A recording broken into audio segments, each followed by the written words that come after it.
Ya. Buenas tardes, Rosa María. Un gusto que nos aceptes en tu casa para esta entrevista. Wow, bienvenidos. Venimos a hacerte unas preguntas, dado que tú eres una experta en el tema de ruralidad en el ámbito de educación, y que nos compartas un poco tu experiencia, de repente algunas recomendaciones,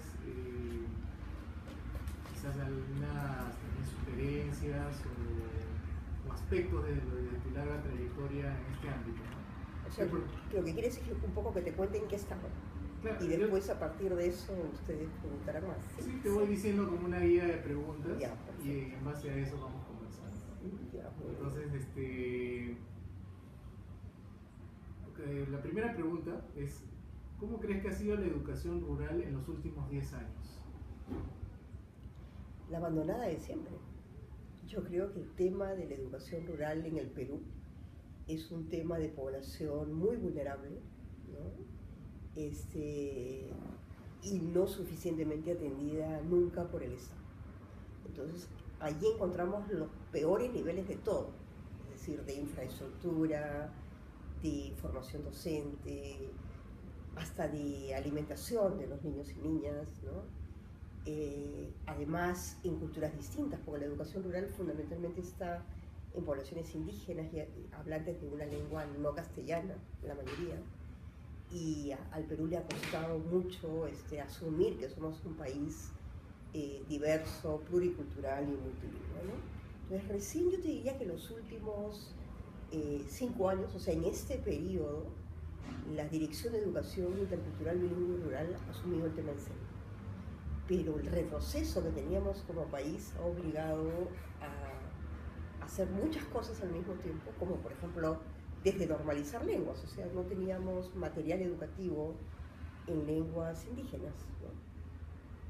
Y yo creo que estos años se han dedicado fundamentalmente a producir los materiales necesarios para que el proceso educativo sea un proceso que genere de verdad aprendizajes, ¿no? Pero falta mucho, muchísimo, ¿no? O sea, ahora hay que hacer todo el proceso para que esos materiales lleguen a la escuela, para formar a los maestros que puedan asumir a estos niños diversos, con respeto, con conocimiento de su cultura, de su lengua, ¿no? Y para que aprendan a enseñar en la lengua y desde la cultura y en castellano, por supuesto, también como una segunda lengua, ¿no? Pero yo creo que sigue siendo, a pesar de todos los increíbles esfuerzos de las DGB, sigue siendo la parte de la educación peruana más atrasada y más, digamos, que necesita urgente una inversión prioritaria, ¿no? Y una dedicación prioritaria, porque no solamente es un problema de dinero, es un problema de enfoque, es un problema de modelos, de estrategias, de cómo debe ser la educación rural en el Perú. O sea, es increíble que en el pleno siglo XXI tengamos todavía escuelas, por ejemplo, unidocentes, ¿no? Es decir, escuelas donde 4 grados son enseñados por un solo maestro. O que tengamos multigrados. Entonces, en la multigrado tenemos 2 maestros a cargo de 2 o 3 grados, ¿no? Eso es inconcebible. Y lo peor es que ahora comenzamos a tener secundarias unidocentes, que ya es una farsa, ¿no? Es inconcebible pensar que un maestro pueda enseñar todas las áreas de una secundaria, ¿no? Entonces yo sí siento que no hay todavía ni la conciencia ni la inversión suficiente en lo que debe ser la educación. Y ahora que mencionabas sobre los materiales de educación, ¿cómo es eso de, por ejemplo, antiguamente se entregaban estos materiales en español, ¿no? En español. Y muchos de los chicos no entendían cómo era. O sea, a ver, ahí habían 2 fenómenos, ¿no? Uno es que la escuela peruana siempre ha estado pensada de una manera uniforme. Es decir, se regula desde el Ministerio de Educación en Lima para todo el Perú. Primer error, ¿no? Un país diverso debería tener diversificada su manera de proponer la educación.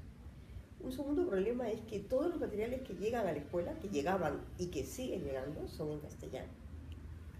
Entonces se obliga a aprender a una población que tiene otra lengua y con ella otro esquema de su modo de aprender a una lengua que no comprende. Por lo tanto, por eso es que los aprendizajes son bajísimos y por eso es que incluso el manejo del castellano como segunda lengua es pobrísimo, ¿no? Eso sigue sucediendo, o sea, esto no es un problema del siglo pasado. O sea, yo acabo de llegar ahorita, hace 2 días, de escuelas altoandinas en el Cusco, en toda la zona de Ocongate, y sigo viendo que siguen llegando del Ministerio de Educación no solamente los libros, sino ahora las sesiones de aprendizaje. Entonces, para que tengas una idea, entré a un salón de una escuela multigrado, un 6º grado en este caso, y el profesor estaba trabajando con los niños quechuas una historia que era el camello y el sabio. En su vida han visto un camello, ni tienen idea de qué es un camello, y sin embargo la sesión era sobre el camello. Pero lo más grave no es que cualquiera puede no conocer, pregunta qué es, cómo es, no, el maestro ni se preocupó de explicar que era un camello o de preguntar si los niños sabían o no. Y a partir de eso hacen una lectura en que la mitad de las palabras eran ininteligibles para los niños, ¿no? Entonces esa es la manera de acercarte a una población donde no te han preparado para enseñar en una escuela multigrado, donde no conoces cómo es que los niños se acercan al aprendizaje, y al no conocer su lengua no puedes tampoco trabajar con ellos bien y lograr por lo tanto aprendizajes significativos, ¿no? Entonces, encontrar hoy día sesiones de aprendizaje hechos en San Borja para ser aplicados a 5.000 metros de altura en comunidades quechuas en el Cusco es una locura, ¿no? Es no conocer de verdad lo que es este mundo, y además los persiguen. O sea, el maestro me dice, no, pero yo tengo que aplicar esta sesión. ¿Y por qué? Porque el ministerio me obliga. Y si no lo hago, vienen con el semáforo famoso que han inventado, y entonces me hacen informes negativos y yo no tengo ninguna posibilidad luego de seguir contratado en otra escuela, ¿no? Entonces es una bola, ¿no?, que se alimenta a sí misma. Por ejemplo, ¿qué piensas que se puede hacer para integrar las distintas lenguas? O sea, por ejemplo, esto que mencionabas de estas sesiones de clase, ¿no?, que están de repente no bien pensadas. ¿Cómo se ha pensado atender a la diversidad de lenguas, ¿no? Porque yo no sé cómo, ante tantas lenguas, tendría que haber un modelo para cada pueblito. ¿Cómo se No, pensó? es que no es para cada pueblito, es para cada grupo étnico. Es decir, la educación, como bien lo dice la DIGEIBIR, y ojalá que fuera la política general del ministerio, reconoce que los niños deben aprender en su lengua, como lo dice además todos los estudios psicológicos del mundo, que para aprender bien tienes que aprender en tu lengua materna. Y una vez que tu lengua materna está desarrollada e incorporada, tú puedes adquirir una segunda, tercera, cuarta y quinta lengua sin ningún problema.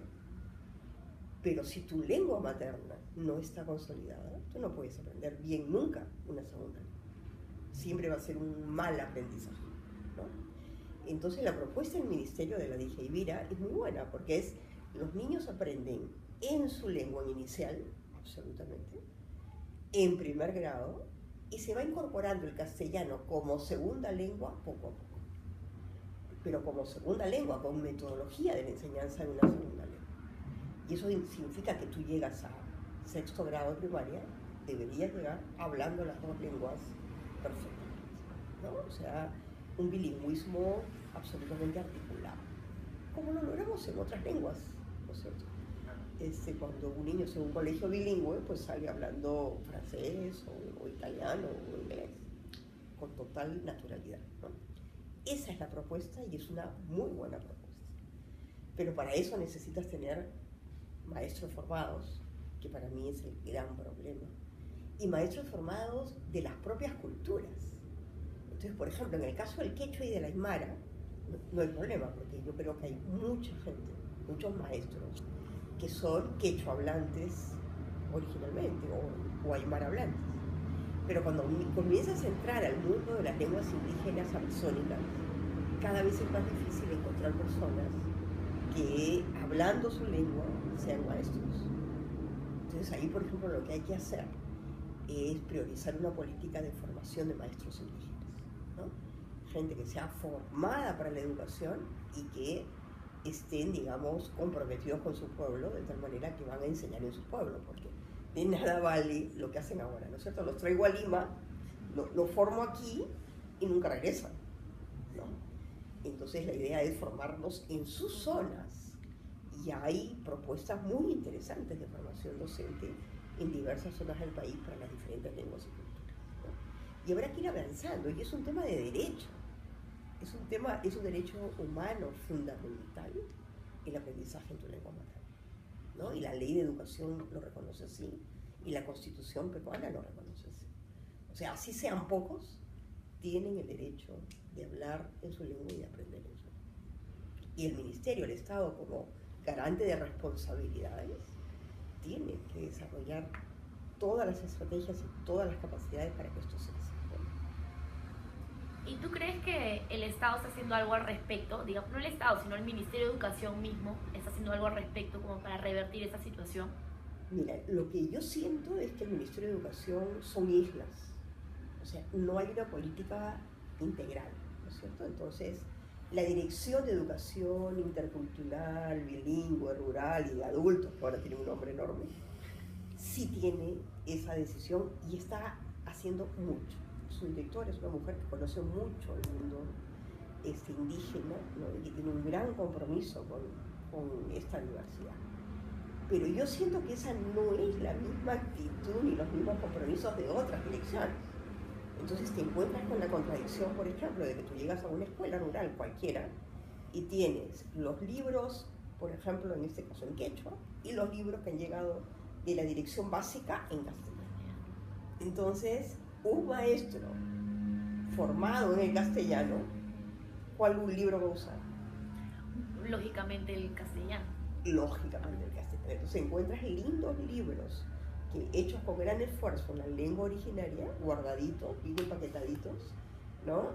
Parecen salidos de la caja, pero nunca se han usado, ¿no? Entonces es una inversión enorme de recursos, de esfuerzos, que yo siento que todavía no se están convirtiendo en una manera de enseñar ni en un medio auxiliar en las escuelas. Gracias. Otra pregunta es un poco lo que decías también sobre la atención que hace el Estado, ¿no? ¿Qué está haciendo el Estado frente a este panorama? Que es un poco lo que también decía Ivana.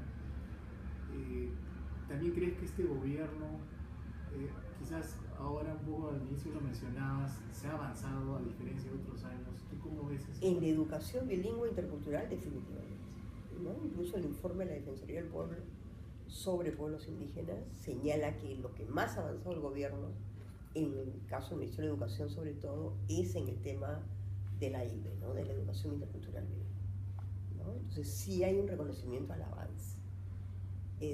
Pero frente a las necesidades que tenemos, hay mucho para rebanar, y siempre la atención. ¿Y ahora qué pasará? ¿No es cierto? Viene un nuevo gobierno. ¿Continuará lo que se ha hecho?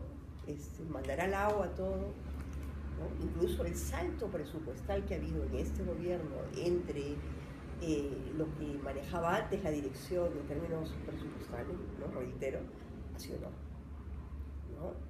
¿Se mantendrá? ¿Será prioridad política? ¿Dejará de serlo?